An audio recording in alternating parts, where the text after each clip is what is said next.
redoute ta présentation. Non, non, non, on a des craintes. Donc vous êtes journaliste et une qualité donc, que nous partageons, en supposant que ce soit une qualité d'ailleurs. C'est Denis Helmand qui m'a demandé de vous contacter. Et vous avez fondé ADE Méditerranée, une association dédiée à la régénération de l'océan. Alors ADE, ça signifie apprendre, découvrir, étudier. Donc étudier, vous poursuivez donc un noble but, celui de la pédagogie et de la transmission du savoir pour les jeunes, qui sont donc les acteurs de demain. Donc plus de 2000 élèves participent à vos actions au sein des Alpes-Maritimes et des aires marines protégées. Avec l'Université de Bordeaux, vous avez lancé le programme Vive Océan, dont vous allez nous parler, un espace de dialogue entre l'art et la science. Et en septembre 2025, vous ouvrez à Menton-sur-le-Port un centre scientifique. Donc, vous allez nous parler aussi d'une grotte sous-marine que vous avez découverte. Je vous laisse la parole. Allez, on y va.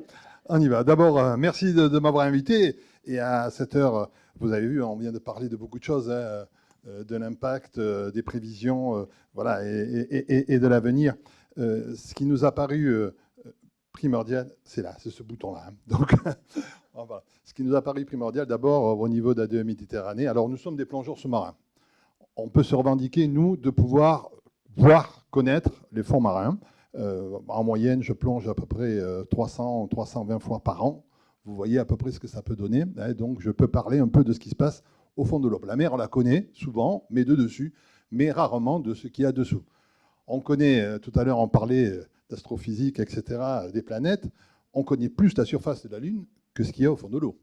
Il faut le savoir aujourd'hui. Et puis, la démonstration vient d'être faite aujourd'hui de tous les dangers que si nous perdons les mers et les océans, nous perdons l'humanité. Ne pensez pas que nous allons perdre la planète.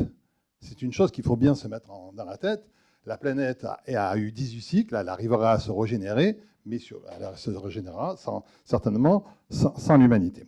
Donc voilà, donc ADE Méditerranée, ça a été créé il n'y a pas très longtemps. Alors vous pouvez vous demander, hein, pour une association qui est engagée dans la restauration des écosystèmes, de la biodiversité, mais c'est super simple, c'est super facile. Mais vous allez voir que c'est très compliqué. C'est très compliqué parce que les paroles, elles sont là, et les actes, on les oublie vite. Et c'est ce qui me fait un peu peur, ce qui vient de se passer à Dunoc, de me dire que moi j'étais à Johannesburg, hein, que j'étais journaliste et que j'ai entendu Chirac dire « la terre brûle et nous regardons ailleurs ». Je vois aujourd'hui, 25 ans plus tard, hein, ce qui se passe. Hein. Je me souviens aussi du marteau de Laurent Fabius et je vois tout ce qui se passe et des échecs, et d'échec en échec, des réunions qui... Voilà. Parce que là, quand même, il faudra m'expliquer comment on arrive à faire signer le Burundi et ses plages pour sauver l'océan. Hein. Voilà. Donc, voilà, nous avons créé ADE Méditerranée. Et donc, ce qui nous a paru intéressant, c'est de réparer, parce que c'est la directive de l'ONU, il faut réparer aujourd'hui. On va arrêter de parler, il faut réparer notre océan. Et puis surtout, d'avoir une action vis-à-vis de nos élèves. Alors voilà, toutes les actions hein, d'ADE Méditerranée. Alors, je vais être honnête, au départ, on était parti sur quelques actions, mais vous voyez, ça a pris beaucoup de choses. Voilà, les missions, nos valeurs. Voilà, nous sommes donc des plongeurs, vous l'avez bien compris. Voilà, les aires marines éducatives. Alors, les aires marines éducatives, c'est un merveilleux projet qui a été réalisé par des élèves il y a plus de 12 ans, hein, des jeunes Polynésiens. Hein. Ce sont des élèves qui ont eu l'idée, ce ne sont pas les adultes, hein, qui met en fait au centre du projet l'élève. Et quand nous avons créé la première aire marine éducative à Menton, on l'a fait avec des professeurs de l'institution Saint-Joseph et on s'est dit on va préparer quelque chose d'intéressant, c'est-à-dire un cursus qui part des classes primaires et qui va jusqu'au lycée. Ben, ça n'a pas été aussi facile que ça. Parce qu'on s'est vu débarquer l'éducation nationale, l'OFB, on s'est vu débarquer tout le monde en me disant non, non, non, non, non, non, vous arrêtez. Le principe, c'est une classe par établissement et donc vous devez vous conformer à la règle, c'est-à-dire vous devez faire une classe et puis tant pis pour les autres. Donc on n'a pas respecté, on est rentré dans l'illégalité et on est très fiers. Aujourd'hui, nous avons monté un cursus unique où nous intégrons l'ensemble des élèves, c'est-à-dire un parcours de connaissances sur la biodiversité des écosystèmes. Les élèves, alors on va même plus bas maintenant, puisqu'on est directement au CP, hein, vous voyez, hein, et on va jusqu'au lycée. Alors, ça nous a aidé, hein, cette colère des institutions, puisqu'au départ, on avait 1000 élèves. Aujourd'hui, on en a 2500, hein, et ça va encore plus se développer, puisque beaucoup d'établissements nous demandent aujourd'hui d'intervenir et de développer ce cursus dans les établissements. Et c'est fabuleux parce que, voilà, ils travaillent sur beaucoup de domaines. Hein. La tomate, ça vous paraît ridicule, mais quand on parle de la tomate avec des élèves, ils ont vite compris, eux, que la tomate d'été et la tomate d'hiver, c'est pas la même chose. Et là, on s'est confronté à une chose, c'est les parents, les mamans surtout, qui nous ont dit, mais attends, les gamins ne veulent plus manger de tomates l'hiver, ils veulent manger les fruits et les légumes de saison. Comment on fait? Alors, Marmiton nous aide bien, hein, pour les recettes de cuisine. Et donc, voilà, donc on a plein de travail là-dessus, sur l'éco-citoyenneté, sur la citoyenneté. Voilà, on développe plein de programmes. Les troisièmes, là, viennent de réaliser cette année un premier jeu vidéo sur la protection et la biodiversité marine. Unique, qui fait un succès fou actuellement. Hein. Voilà. Et les terminales, eux travaillent quand même sur des dossiers que devraient s'occuper les politiques, sur, mettons, les boues écologiques et plein de choses. Donc voilà, c'est un travail extraordinaire qui est fait, voilà, à travers même des actions de nettoyage, de sensibilisation, les visites du musée, voilà, l'apprentissage. Hein. Vous voyez tout ce qu'on peut réaliser. Alors, ça demande beaucoup d'investissement puisque nous sommes présents dans les écoles en permanence. C'est-à-dire qu'on n'y va pas une fois, de temps en temps, dire bonjour, voilà, on va vous faire un cours. Non, tous les 15 jours, nos équipes sont intégrées totalement dans le cursus. On suit un vrai cursus avec les professeurs qui ont mis en place avec nous hein, tout ce travail que nous faisons avec nos élèves. Alors, hop, ça c'était... Voilà. Alors, le centre scientifique, bien sûr, grâce à Denis, hein, Denis Allemand, hein, qui nous avait ouvert ses portes, hein, et qui nous permet surtout aussi pour des élèves qui sont en cursus final, hein, c'est-à-dire première, terminale, hein, qui veulent se lancer dans la biomarine, le biomédical, etc., ben, de rencontrer des scientifiques. Hein, là, on voit Denis avec... voilà, au centre scientifique, pour leur donner le goût, en fait, des études et pouvoir continuer après, voilà, à avancer dans leur parcours. Bon, voilà, la Villa Blanche, c'est celle qui est arrivée cette année. Alors, le pôle scientifique, c'est ce que nous avons voulu ouvrir en priorité, c'est-à-dire le travail que nous faisons dans la replantation du corail de la Posidonie. Pareil, là aussi, on s'est dit, on va nous épauler, on va venir nous encadrer. Pas du tout. Pas du tout. On nous a laissés bien seuls, mais bon, on s'en fout, hein, comme on dit, on continue, on travaille. Donc, on replante la Posidonie, on replante du corail, aidé surtout, et ça c'est primordial, par des scientifiques, parce que c'est ce qu'on voulait, c'est-à-dire qu'on a monté une équipe de scientifiques, hein, un comité scientifique, et alors, à l'UNOC est arrivé quelque chose d'extraordinaire.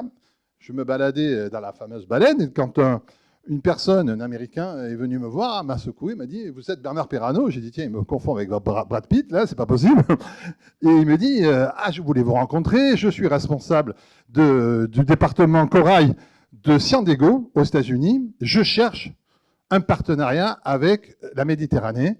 Est-ce que vous êtes prêt à travailler avec nous ?» You're welcome, comme on dit, hein. Bienvenue, voilà. Donc nous allons travailler avec San Diego. Alors on va laisser passer l'UNOC, les pauvres, ils ont un peu la tête sous l'eau, comme on dit. Voilà, c'est le travail qu'on fait sur l'étude aussi des zones protégées. Alors je sais qu'il y a Alexandre Ménès qui est là, et il va vous en parler. Lui, alors vous allez des zones protégées, des AMP. Hein, vous allez voir que là il y a beaucoup de choses à dire. Ah ben oui, on se connaît assez bien, on partage les mêmes valeurs là-dessus. Voilà, pour dire qu'il y a un sacré foutage de gueule quand on veut afficher qu'en France, il y a 30% d'AMP. Non, Alexandre va mieux vous en parler que moi. Il a fait un super boulot et vraiment, ça nous... Voilà, alors les semelles, on en parle souvent. Côté Menton, il n'y a pas de semelles. Des zones pour que les bateaux puissent ancrer.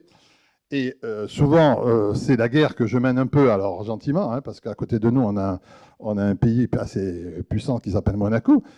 Mais il suffit de regarder le Grand Prix de Monaco ou le yacht show pour voir où se trouvent tous les bateaux. Merci. Et il suffit qu'on aille plonger, nous, derrière, pour savoir exactement les ravages qu'il y a sur la Posidonie et même savoir ce qu'ils ont mangé pendant une semaine. Voilà, donc je peux vous dire que là aussi, il y a un gros travail. Là, c'est un projet qu'on développe avec une société d'Opio, là, Opiocolor, sur un dôme, là, sur l'installation d'un dôme pour le corail rouge. Voilà, on travaille sur beaucoup de choses. Et puis, bien sûr, avec le centre scientifique et surtout avec la Fondation Alexandre Savchuk sur le biomédical, parce que je crois beaucoup à ça. Je crois que l'océan peut nous apporter beaucoup de solutions. Et malgré tout ce qu'on vient de dire là sur les dangers, mais on peut nous apporter beaucoup de solutions sur le médical. Voilà. Alors, l'arrêt science, je vais faire vite, parce qu'il y a quelques années de ça, l'Université de Bordeaux nous a appelés en nous disant, voilà, on a un projet arrêt science, est-ce que vous voulez faire partie de ça? On a dit, OK, banco, on y va. Parce que l'art, c'est aussi un vecteur de communication fort. Donc, on a organisé à Menton une première rencontre entre scientifiques, artistes. Denis Allemand était là, et ça a super bien marché. On a organisé la deuxième conférence cette année à Bordeaux, où Gilles Boeuf nous a rejoints. Olivier Parot-Davor devait venir, mais malheureusement, il avait beaucoup de boulot avec l'organisation de l'ONU. Voilà, et on a pris la décision d'ouvrir à Menton en septembre 2025, donc, le pôle Arts et Sciences sur Menton pour communiquer là aussi au travers de la science et des arts. Voilà. On va finir avec quelque chose pour vous dire que rien n'est facile. Hop, hop, et en parlant des grottes sous-marines, on travaille avec le musée de la préhistoire de Menton. Et une archéologue, le docteur Anne-Modena Arellano, nous a proposé, il y a 2 ans de ça, d'aller approfondir les fonds sous-marins juste devant le site de Balzirossi. Je ne sais pas si vous connaissez le site de Balzirossi, c'est un des plus grands sites préhistoriques, c'est extraordinaire. On a trouvé plus de sépultures sur ce site-là que partout en France, pour donner une idée de ce que ça représente. Et nous sommes donc, nous avons fait une prospection, nous avons découvert 5 premières grottes. Donc nous avons fait une déclaration, on est sur le territoire italien, donc, et tout de suite, le ministère de la Culture a répondu favorablement. Alors quand j'ai dit tout de suite, ça va être en 2 mois. Vous voyez déjà la rapidité côté italien. 2 mois après, nous avions les autorisations pour pouvoir travailler, rechercher, faire notre recherche. Alors, ces grottes, ce n'est pas la grotte Cosquer, mais elles viennent aujourd'hui confirmer le bassin mentonais. Ce bassin que vous voyez là, unique, parce qu'il y a 24 000 ans, la mer était à 5 km plus loin, c'est-à-dire ici, 110 mètres plus bas, et ce bassin est unique, parce que vivait, d'après les spécialistes, une population de 5000 personnes, avec des mammouths, etc., quelque chose de fabuleux. Et le travail que nous faisons aujourd'hui, c'est de comprendre comment les choses se sont passées, remonter le temps. Ça fait partie de l'histoire du bassin mentonais. Et donc, le ministère de la Culture italienne, alors vous voyez, ça c'est la fameuse falaise qui part de moins 140 et qui va à 2000. Et c'est pour ça qu'il était unique, parce que d'abord c'était cette plaine, mais aussi, surtout, parce qu'il y avait beaucoup d'eau, grâce aux Alpes, beaucoup d'eau douce qui arrivait. Et là, vous allez voir que les Italiens, en 6 mois, nous ont proposé un protocole d'accord, un partenariat entre le ministère de la Culture italienne, l'Université de Gênes, la mairie de Menton et nous. Et donc, on s'est dit, waouh, super, ça va aller très vite, on va signer ça. Donc, on a envoyé le protocole tout de suite à la commune, et là, on m'a répondu, ah, problème, il y a un article qui ne marche pas. L'article sur l'arbitrage en cas de conflit, etc. Et tout. Bon, j'ai dit, ben, on peut le rectifier. Ah non, ça va mettre du temps, etc. Donc, j'ai osé. J'ai osé faire une chose, je me suis mis sur ChatGPT, j'ai mis toutes les infos et j'ai sorti l'article que j'ai reproposé à la commune en disant, tiens, j'ai un avocat qui m'a fait ça, j'ai menti, hein. Et elle me dit, ah ouais, super, bravo, tu remercieras ton avocat. J'ai dit, ça marche, voilà. Et donc, 8 mois après, donc vous voyez un peu le temps, du mois après, il fallait que ça passe au niveau du conseil municipal, donc c'est passé. Il fallait que ça passe sur la validation avec la préfecture, c'est passé. Et il fallait que ça soit signé. Mais sauf qu'il faut que ça soit signé tous en même temps. Donc on a dit, ben, facile, les Italiens nous ont proposé une signature électronique. Ben non, ça ne marche pas.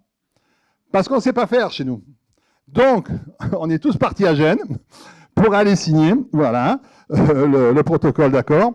Et donc, voilà. Donc aujourd'hui, nous avons mis en place ce protocole d'accord. Et alors, la chose encore plus surréaliste qui s'est passée, c'est que moi, quand j'avais ce protocole, surtout parce que derrière, ça dégage aussi des fonds européens, les Italiens nous ont dit, vous allez voir, on va vous dégager les fonds européens, ils sont champions du monde là-dessus. Hein. J'ai proposé, moi, bêtement, à d'autres partenaires de s'associer, notamment à la communauté d'agglomération, en disant, écoutez, on vous amène voilà, un petit cadeau, là, est-ce que vous voulez participer? Eh bien non, je me suis fait envoyer balader, parce qu'on m'a répondu, ah ben nous, si on participe à quelque chose, on veut devenir pilote. Voilà, on veut tout contrôler.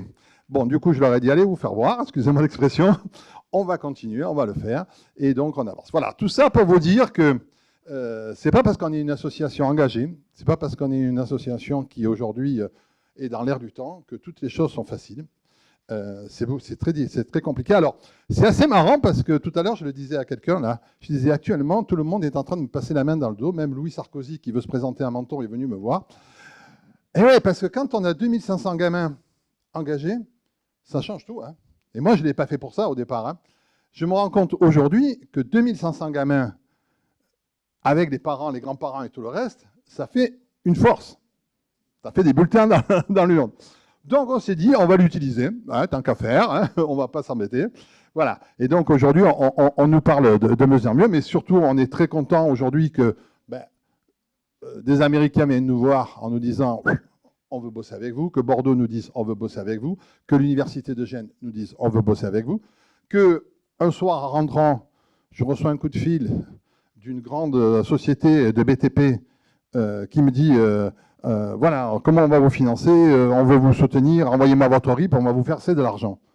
J'ai dit, attendez, on est au mois d'avril, là, on n'est pas au mois de décembre, là, le Père Noël, au mois d'avril, je ne connais pas.